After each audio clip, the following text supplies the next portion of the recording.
go, go, go. Sorry, sorry, sorry seems to be the hardest word.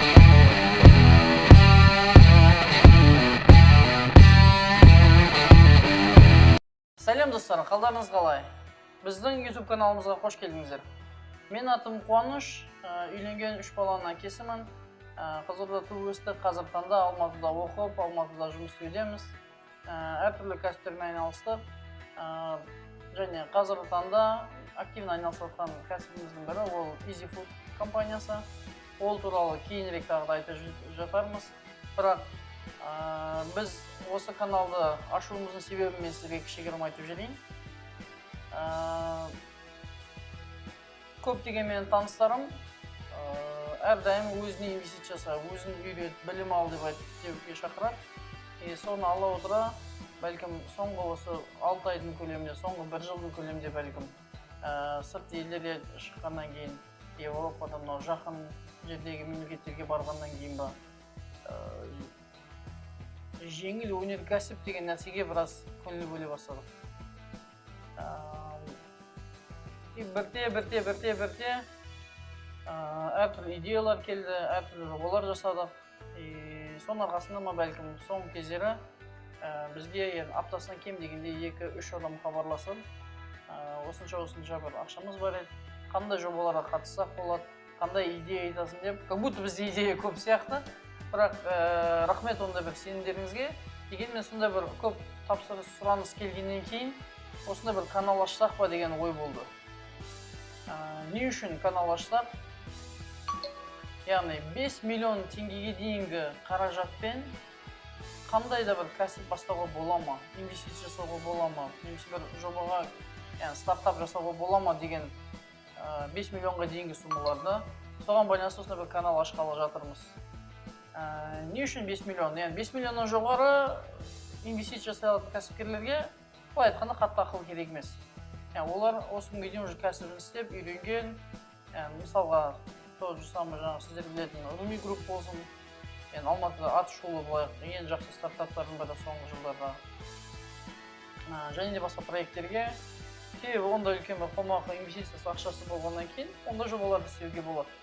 Әрине, оны істеу еңбек бөлек әңгіме, бірақ біз қазір біртіндеп кішкентай бір кәсіптен істеп, бір жинақтаған бір ақшасы болғаннан кейін, екінші бір стадияға қалай көшу керек деген сұрақтар болғаннан кейін. Өзім содан өттік, қалай өттік? Мебельный компаниямыз болды, басқа салалар болды. Әсіресе мебельный мәселесіне кірген кезде не бір статьяларда, не бір Google'дан, не бір Яндекс болсын, барлық интернет сайттарда арладық, ақтардық десек те болады. Бірақ ақтарумен қатар көптеген информацияны аламыз, әсіресе YouTube каналында мынаны қалай құрастыруға болады, мынаны қалай істеуге болады дегендей. Но олардың ең үлкен бір проблемасы контенті. Ол сол жергілікті халыққа арналған, яғни Ресей Федерациясына арналған десек болады. Мысалға, мынау телефонға мынау крышкалар дейді. Қай жерден аласың? Осындай.ру деген сайтқа кіресің, сол сайттан аласың. Кімге сатасың? Осындай жерде бір адам бар, сол оның сайты bla-bla-bla.ru деген сияқты. Еңбекақының есептелу түрлері, мемлекеттік заңнамалар, мемлекеттің берген льготалар дейміз ғой, солардың барлығын қараған кезде біздің контентке қатты келе бермейді. В любом случае, одан қараған видеоны біз қайтадан адаптация жасауымыз керек. Біз ол нәрсені өттік.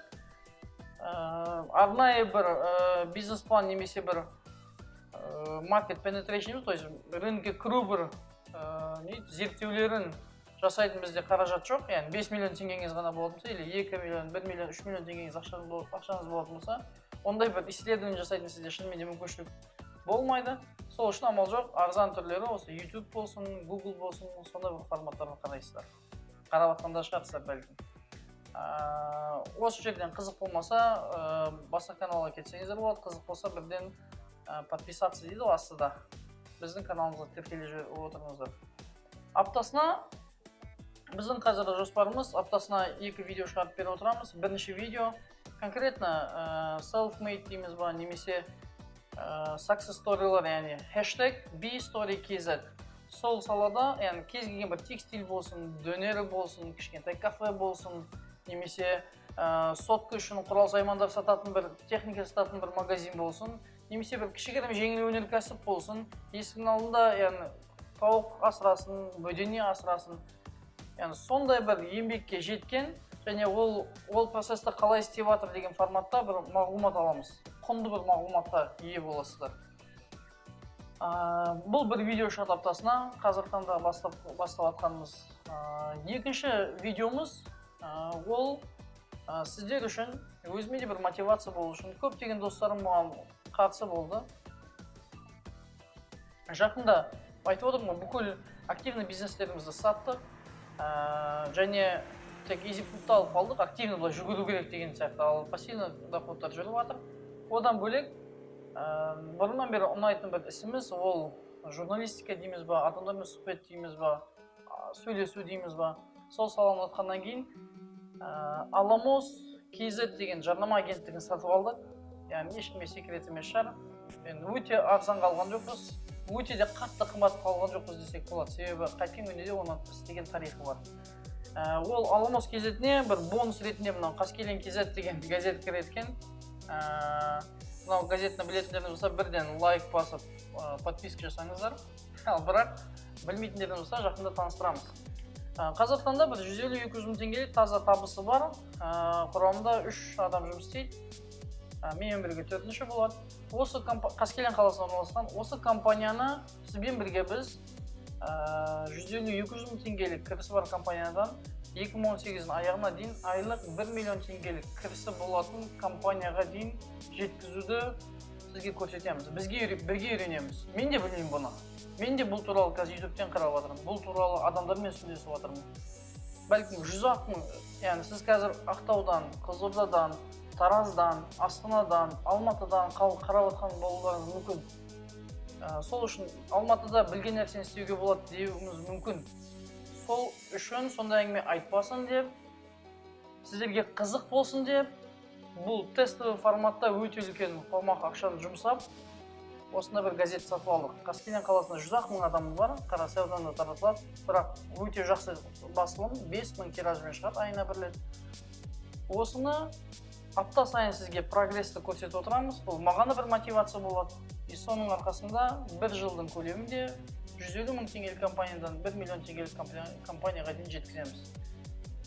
Осындай мәселелер. Одан бөлек, құрметті тыңдармандар, достар, ұнаған тақырыптарыңыз болатын болса, біздің Instagram аккаунтқа міндетті түрде жеке парақшамызға Қуаныш Шаханов, осы YouTube каналдың астында комментарий жасаңыз болады. Facebook'тағы жеке парақшамызға комментарий қалдырып, қандай салада видео материал түсірілгенін қалайсыздар. Қандай компаниядан біздің бір сұхбат алғанымыз қалайсыздар, оны бізге айта отырыңыздар. Біз соған қарай ең көп сұранысқа ие болған бағытты, профильді түсіреміз. Қазіргі таңда біз 4-5-тен астам сұхбатты түсіріп қойдық десек болады. Яғни бұндай компаниясында басқа халықпен бөлісейік. Кәсіпкерлер, жеңіл кәсіппен айналысатын адамдар көбейсін деген адам саны, жанқияр адамдар өте көп. Солардың барлығынан сұхбат алып жатыр. Бәлкім ертең сұхбат беретіндер идеялар көбейетін болса, видео санын да көбейтеміз. Ол тікелей сіздің құлшынысыңызға, сіздің атсалысыңызға байланысты. Тыңдағандарыңыз үшін үлкен сіздерге рахмет, алғысымызды айтамыз. Әрдайым бірге болайық. Лайк басып, достарыңызбен бөлісіңіздер.